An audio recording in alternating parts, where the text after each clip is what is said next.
proven results, serious savings. 2 News Nevada. It's local coverage you can count on. Today on 2+U Nevada. We do service our home turf, but we also respond to the need within our system. January is National Blood Donor Month, and right now the U.S. is experiencing a significant blood shortage. We sit down with local Vitalant leadership to learn how they can leverage your donation in areas where there's a critical need. If you've killed a plant, you are welcome. Urban Roots is hosting an event tomorrow to help those with the brownest of thumbs.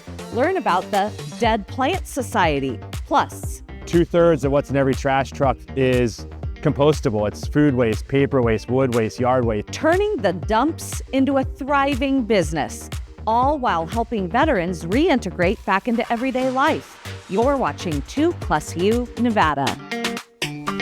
It's home. Put everything back in your house the way you like it. With community and family. And this really is a family affair. It's local food. I got garlic in mine, capers.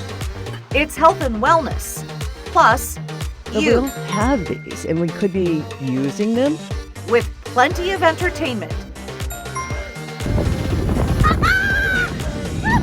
2+U Nevada, brought to you by 911 Restoration. Thank you for joining us for this edition of 2+U Nevada. I'm Sarah Johns, your host. Well, it's happened. My mouth has caught up with me. See, there are certain places where one must really censor themselves. The broadcast studio is one of them, especially if you have one of these on. That's a microphone. But at home, that's where I really let loose with who I am. That's right, I actually censor myself on this show. But look at what Zach just made. Now, he made it with his dad's help, which is why my name is front and center. I made them edit it, and you can see a lot less effort went into the redo. Having said that, the kids actually don't want us to curb our bad habits. They're just being entrepreneurial about them. They say, once this jar is filled with change, we must have a yes day and spend the jar on what the kids want. We have a fantastic show lined up for you today. Don't go anywhere. Thank you for joining us for 2+U Nevada.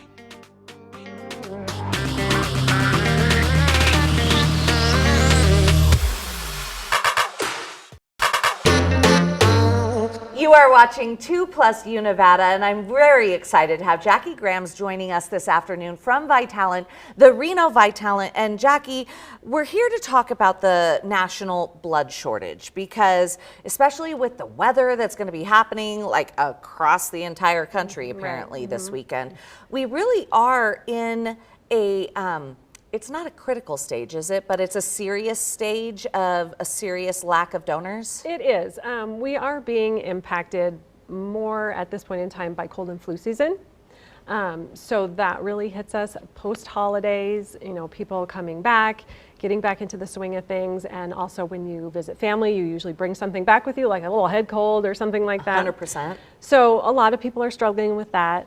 And then also inclement weather absolutely plays a role in our ability to collect blood. So drives getting canceled, impacting our ability to get to a location. So this time of year is a definite challenge for us. And we really need folks to donate. What I just learned, and I find it so interesting, and it was kind of because of COVID, or COVID helped speed things along. But if you were in a group that was previously deferred, a lot of new donors can be accessed because the FDA has changed regulations. Correct. There have been a lot of updates to the eligibility guidelines, and we encourage donors who perhaps were permanently deferred previously for various reasons. You can go to our website, you can check your eligibility status. It's very easy. It lists a lot of the qualifying criteria. We also have an 800 number that's confidential that people can call and ask the questions and find out their eligibility status. A lot of things have changed, so we really encourage people to explore those options to see if they can donate. That's fantastic. And what's cool about Vitalant, I think, is that you guys have this network. So you were even explaining that Vitalant Reno has traveled to areas where maybe something bad really happened, or maybe there's some major event and there's a need in that community. Explain how you all work together. So Vitalant, we are in 22 states. So we primarily are on the West Coast. We go east to the Mississippi. And so we're all connected that way, Vitalant donation centers.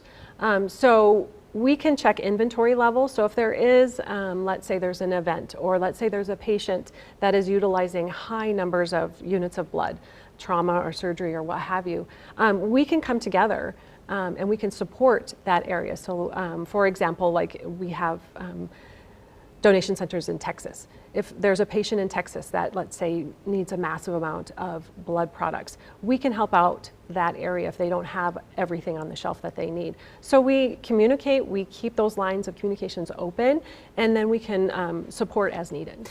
And what I love is you actually said that when, just to kind of bring it home, that when 1 October happened, obviously that horrid concert in Las Vegas, you traveled, the Reno team traveled to not only assist with providing blood product, but also to assist with everybody who came out to donate. Yep, we did. We sent staff to help with collection so that the team in Las Vegas, you know, they were working just as hard. The response from the community was so overwhelming that they needed, you know, all hands on deck. And the staff that regularly works Las Vegas, obviously they needed breaks and times off and things like that. So we sent members of our team down as well to help during that time frame so we could collect and continue to support the hospitals and the patients that needed those blood products. Really and truly, when it comes to Reno donations, so when we go to the Vitalant office, which is on the west side of the airport, when we go there and we're donating, what's your network of hospitals? Who is that blood most likely to go to first? So we partner with all the hospitals here in Reno. We service all of Northern Nevada. We do service the Eastern Sierra. So, you know, we service the hospitals down in Bishop. We service the hospitals in Truckee. We service the hospitals in Incline. I think there's a hospital there. So we service all of our local hospitals. We go all the way out east to Winnemucca, Battle Mountain, all of those places. So we do service our home turf, but we also respond to the need within our system. So if there's something happening in San Francisco, if there's something happening in North Dakota, we will answer and help as we can. We'll provide those blood products to the patients that need them. For our local center, how many units of blood do you need donated a day? We need to collect over 150 units every day for the hospitals and the patients that we service. And when you say 150 units, I mean, that's one person's donation. So you need 150 people coming in a day, and that's 7 days a week? Correct. We collect 7 days a week, 365 days a year. So one donation does impact the lives of 3 patients in need. So, but we just need that one donor to come in. We need that one donor for that one unit, which we then can break down into the different components that hospital patients utilize. So the big picture, we need 150 a day, minimum. And it's not that hard to donate? No, it's always amazing to me.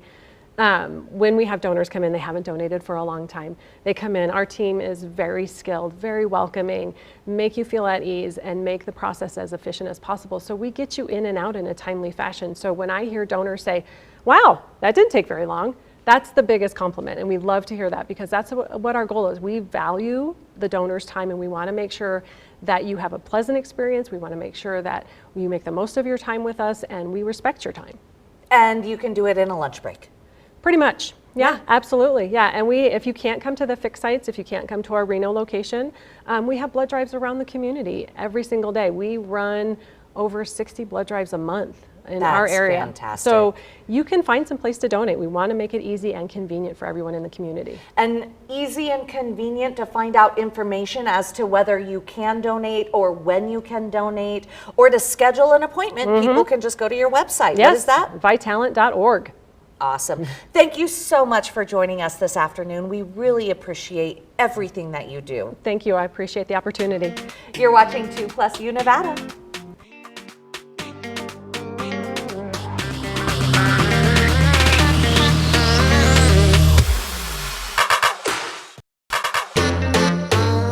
You are watching 2+ Nevada, and I'm super excited to have Kelsey Hoffman here, the Community Programs Director at Urban Roots, an absolutely amazing organization in town that really inspires everybody. I was going to say children, but children of all ages to get out and garden. And especially right now when we're seeing food prices so expensive. I know for a fact that I have been considering, like, hey, could I grow lettuce? You know, what can I grow that will help with those grocery bills? You can do it. I don't know. It's scary, but you can do it. It's scary, but thankfully tomorrow you have this really cool event called, and I identified, which is why I brought you in, the Dead Plants Society. So let's talk about this event. If you've killed a plant, you are welcome. We've all been there, and you know, gardening in our northern Nevada climate can be really tricky. We have these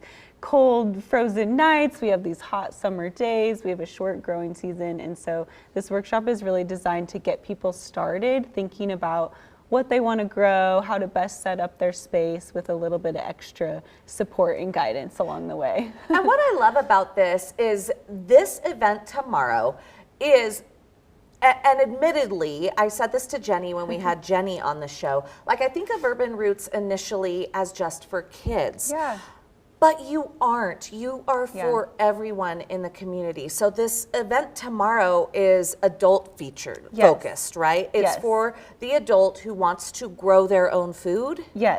Yeah, so historically we've just focused on kids, but during COVID, you know, so many parents and adults reached out to us like, I want to grow a garden, I'm stuck at home, I have no idea how to start. And so the Dead Plant Society was our first like adult focused workshop series that we began, all about gardening 101 topics for beginners. There are a few spaces for kids so that families can come and enjoy that time together, but the instruction is more geared towards adult learners. And when we're talking about growing this garden, are you talking about in-ground gardening or are you talking raised bed? Either one. So we know that people have a lot of different spaces, right? They might be living in an apartment. They might be just wanting to do container gardening. Maybe they want to take out their grass and like, let's commit it to a garden. Maybe they want to build some raised beds. So we'll be talking about all three of those different ways that you can grow food. Maybe you just want to grow one tomato plant. That's plenty, but just a place to get started. And so it's really geared towards, you know, where people are coming from with their gardening experience. If you haven't grown anything, we're here for you. If you have a whole garden and you're looking for just kind of a refresher or like a space with other friends to plan your garden, this is also a class for you. Okay, so specific to this class, yes. How do people sign up, and is there a fee attached to it? Yes, so people can sign up on our website. It's urbanrootznv.org. There is a fee. It's $25 for adults. It's $10 for kids. Right now for tomorrow, we do have a wait list. So I encourage you, if you're interested, sign up for the wait list. Maybe we can get you in. And then our next workshop in February on the 21st, also Dead Plant Society, is how to start your own seedlings indoors. Oh, that's huge. Many ways to engage. Yeah, especially with the tomatoes, right? Yes. Because oh we all know that tomato season, you practically have to plant a plant that's this tall in order to have tomatoes during the summer. Yes, so, completely. That's wonderful. We are definitely going to dive into tomatoes, and then I'll also plug our April 18th Dead Plant Society is Tomatoes 101. So come to them all. If you're a Washoe County teacher, these also count towards your professional development credits that you need. So we'd love to have you there. That's fantastic. Yeah. Okay, so we've talked about dead plants. Yes. But let's also talk, and you told me not to bring up house plants because my Monstera at home right now looks like your sweater, but we won't go there. But you have some amazing other programs at Urban Roots. Yes, so something new that we've started is called the Big Red Kitchen. So we finally have a brick and mortar building on site at our farm that has a beautiful teaching kitchen, and we're offering cooking workshops for adults. So we have one coming up in February with the owner of Tali Restaurant, Serge. He's going to be teaching people how to make Indian fare. It comes with mocktails and cocktails, and that's just for adults. That's like date night. That's like you and your BFF come and like make some food together. If you want to cook with your child, grandson, niece or nephew, we also do a series called Little Chefs, which is once a month on Saturdays in spring and fall, and that's like a cooking class for families. So that's fantastic. We're growing, we're gardening, we're harvesting, we're cooking. I love it. Oh my gosh, I love it. I really like that February event. Yes. Learning how to cook Indian food. Yes. So you probably should register for that early. Definitely, yes. And limited space on that one and more promo to come, but all of these are on our website for spring. We also have our spring farm camp for kids 5 to 14 during spring break, and then summer camp opens on March 2nd. So lots going on that we're getting ready for. That's amazing. Well, thank you so much for joining us this afternoon. I really appreciate it, and we're going to have to get on that wait list because tomorrow really seems like it's going to be fun. It's going to be a great day. You're watching 2+ U Nevada.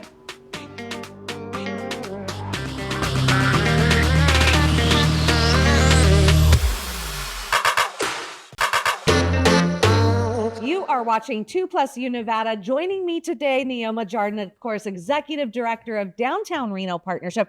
It is so good to have you here this afternoon. Thank you so much for having me. Thank you for being here. You have been with Downtown Reno Partnership now a few years. You are the Executive Director. For those who don't know, explain what Downtown Reno Partnership is. Absolutely. Yes, I've had 3 years now with the Downtown Reno Partnership. And what we are is we are a 501c6 nonprofit.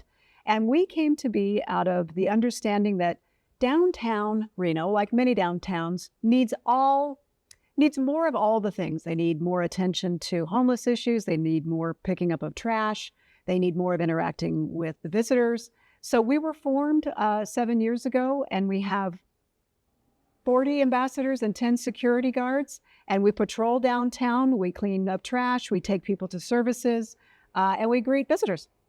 That's fantastic. So why wouldn't that be handled by elected officials? Explain how granular you get in comparison to elected officials. Well, we were born out of the understanding that downtowns need a lot more of all the things, and government can only provide sort of a mean level of services. So the property owners got together along with the elected officials and said, we need more. So there was research done out across the United States.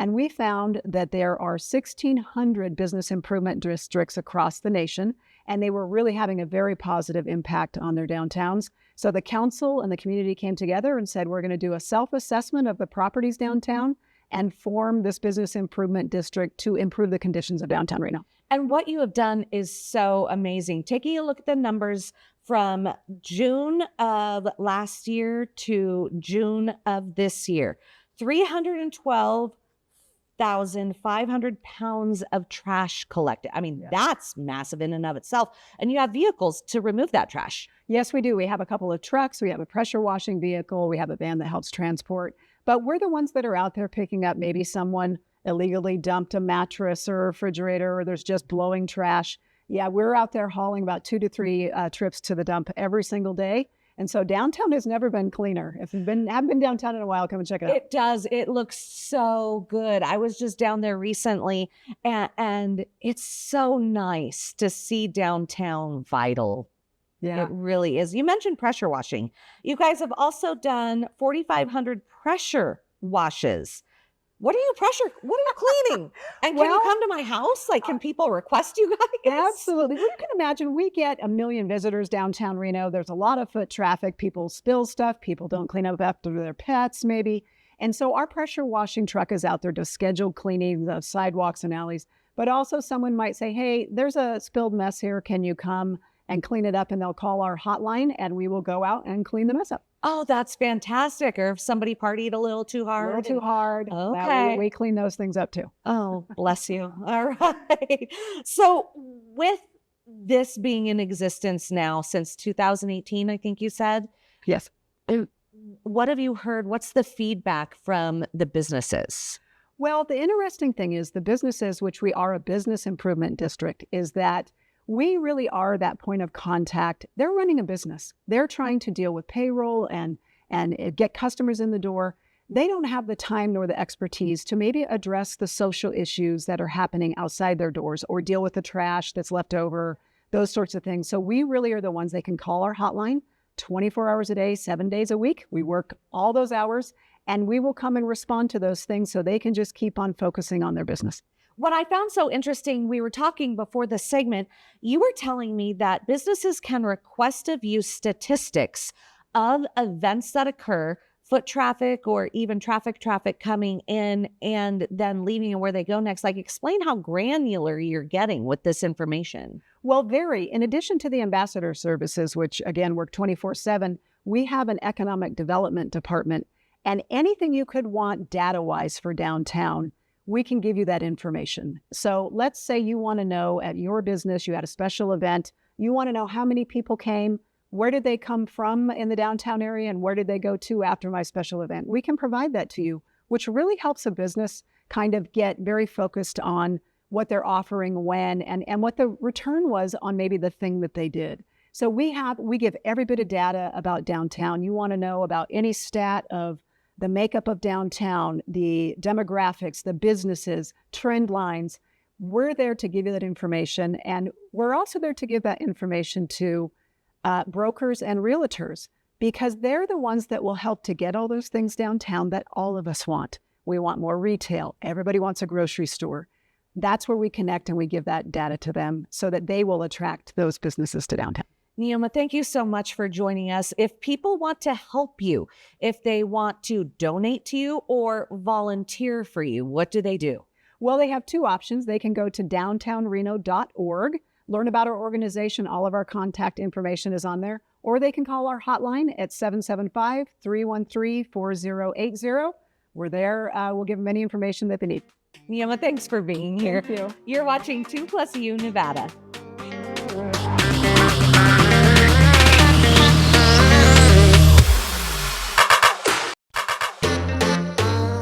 You are watching 2+U Nevada, and I am so happy to have Emilio Parga here from the Solace Tree joining us this afternoon. Thank you so much for being here. Absolutely. Thank you for having me. So Emilio and I go back decades, and you have been with Solace Tree 23 years. Please give folks at home an overview of what Solace Tree does for our kids. Yes. The Solace Tree is a nonprofit organization that helps children, teens, and adults who've had death in their life. And we're, peer support program, and it's a free program. And we go into homes, hospitals. We meet people at the organization and schools and businesses.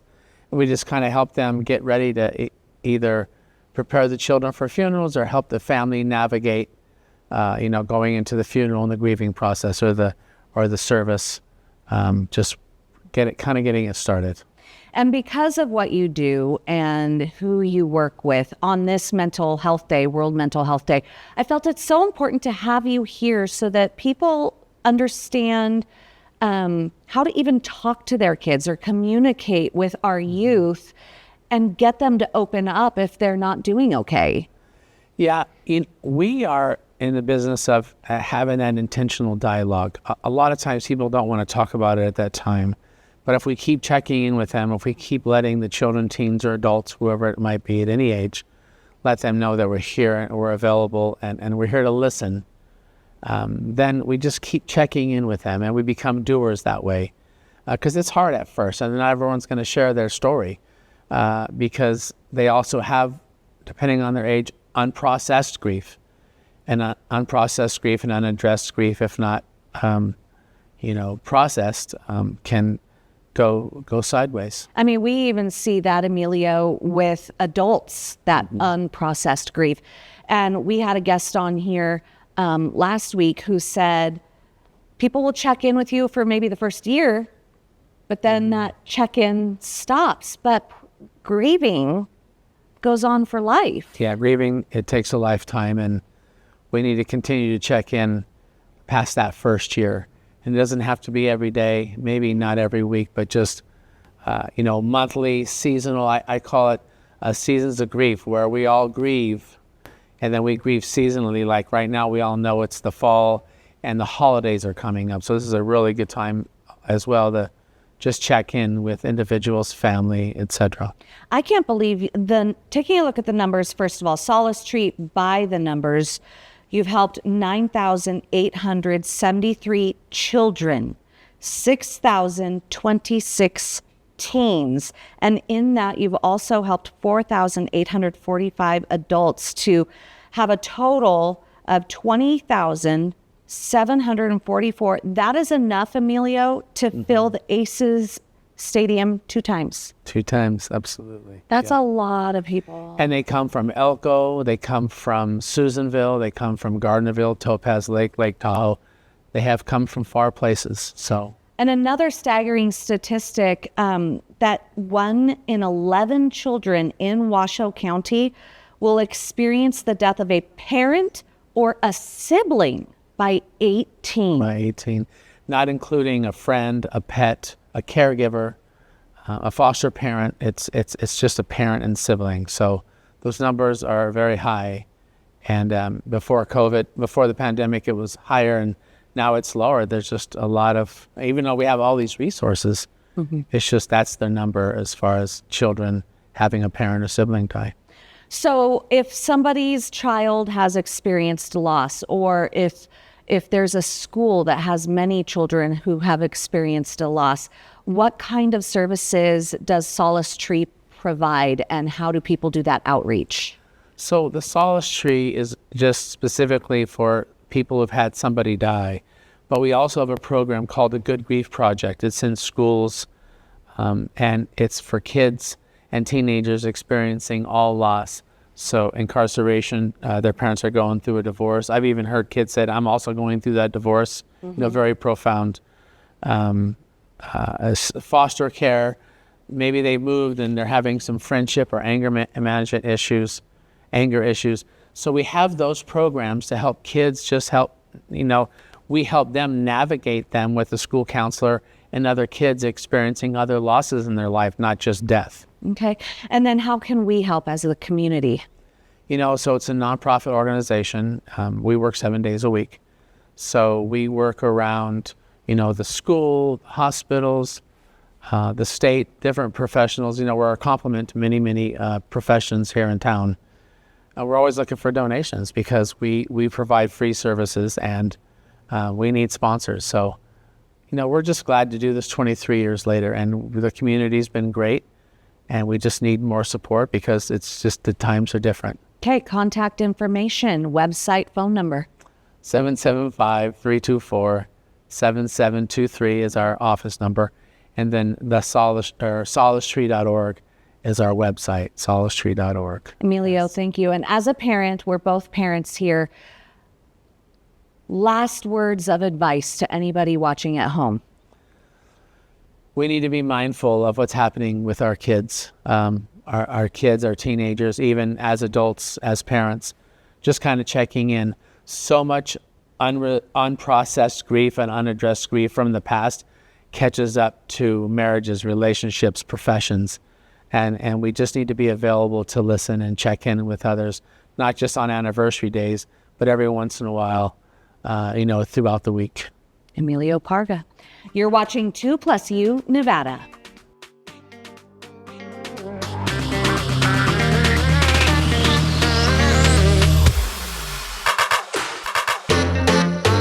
We all have days where it's a struggle and life can be hard. However, one Pennsylvania man is spreading his love across his community, giving a sign for everyone to keep their heads up. As he says, everyone deserves to have a good day. Chris Hoffman caught up with him to see his simple but oh so powerful message. Let's go, let's go, let's go. Under the dreary gray January skies, Chris Guy radiates warmth. Have a good day! Everyone deserves to have a good day at some point. For you, buddy! On this day, he was in Mount Lebanon with a simple message, but one that is so powerful. The world is a better place with you in it. This is something that everyone should hear from their friends and family, but if you don't have that in your life, then it's an honor to be that person for someone. For the last 6 years or so, Guy has been waving, smiling, and Love you, man! telling people they matter across the region, usually in the South Hills where he lives, giving love to total strangers. Thank you. Have a good day. And that's really what it's all about. To each person, he says the message may have a different meaning. I think that's the best part about it, honestly. Guy has seen depression in his life with loved ones and friends battling it. The idea is not to spread any ideology or political message. He doesn't take any money either, and he appreciates the smiles, waves, and honks.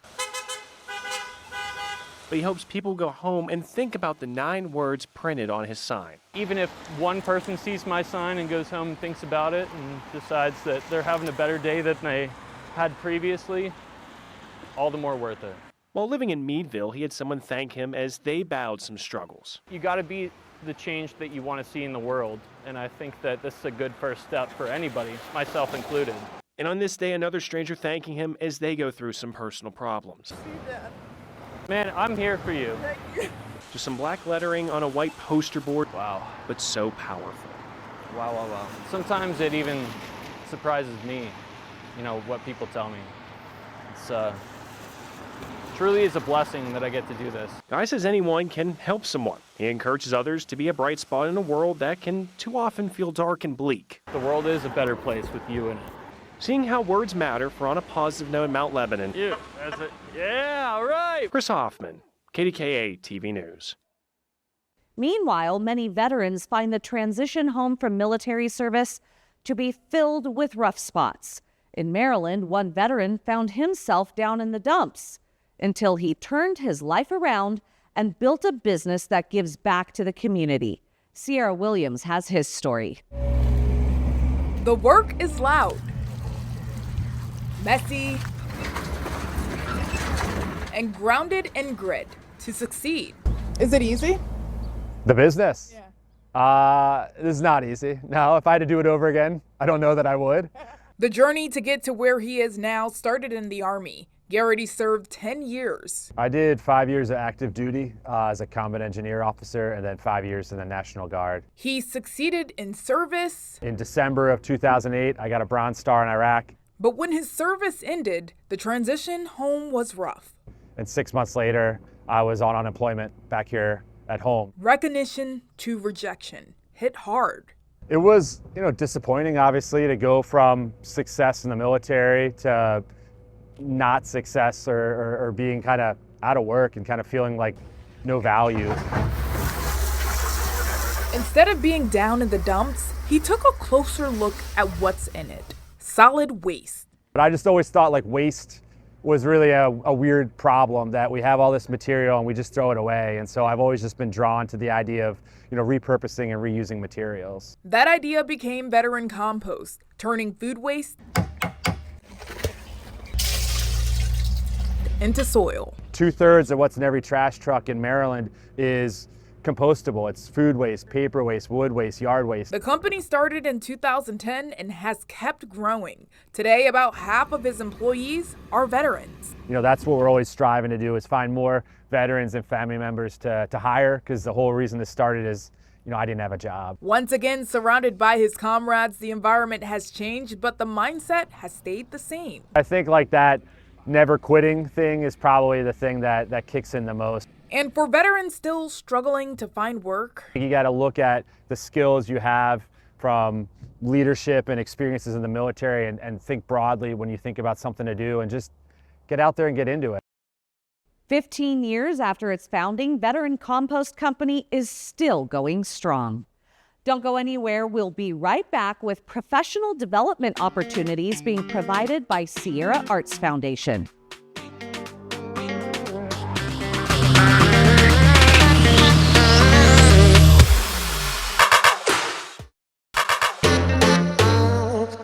Are you a business or nonprofit and want to be featured on 2+U Nevada? Have a Mom to Mom Monday, a Tried It Tuesday, or even a cute pic you just want to show us? The whole point of 2+U Nevada is the plus you. You can send us your content by visiting our website, head to 2news.com and click on 2+U Nevada. Or you can email us at 2+UNevada@ktvn.com. Scholastic is set to mark the, get this, 40th anniversary of the Babysitters Club. The Babysitters Club books launched in 1986 and was originally conceived to only consist of 4 books. But the series' popularity skyrocketed and expanded to more than 250 titles. The Babysitters Club became the first children's series to appear on the USA Today bestseller list. This July, Scholastic will publish the Babysitters Club Fan Edition Babysitter Summer, a first-of-its-kind spin-off title in which an all-star lineup of authors writes each beloved character's point of view, with series creator Ann M. Martin returning to tell Mary Ann's story. Then in September, the Babysitters Club's super special Babysitters on Board will drop. It's a graphic novel adaptation of the first Babysitters Club super special novel, originally published in 1988. And that's it for this edition of 2+U Nevada. Thank you for inviting us into your home this afternoon. We look forward to joining you every weekday at 3 for 2+U Nevada. 2 News Nevada at 4 starts now.